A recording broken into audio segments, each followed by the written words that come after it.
বিএনপির পঞ্চম কাউন্সিল। তবে মহাসচিব পদে কাউকে নির্বাচিত না করেই শেষ হয় তা। দেড় যুগ পরে এ কাউন্সিল সুষ্ঠুভাবে শেষ হওয়ায় বিএনপিকে অভিনন্দন জানিয়েছে নির্বাচন কমিশন।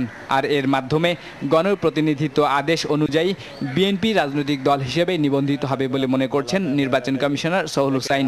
খুব খুশি কথা, ভালো হয়েছে। তো আমরা অত্যন্ত আনন্দিত যে ইলেকশন কমিশন থেকে আরপিওতে যে বিধান হয়েছিল তারই প্রেক্ষিতে কাউন্সিলটা হলো, আর খুবই ভালো হয়েছে।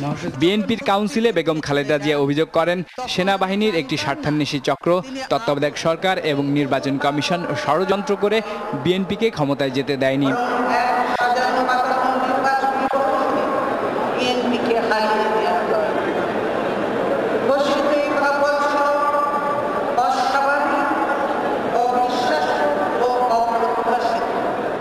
নির্বাচন কমিশনের খালেদা জিয়ার এই অভিযোগকে সোহেল হোসাইন মনে করছেন রাজনৈতিক কৌশল হিসেবেই।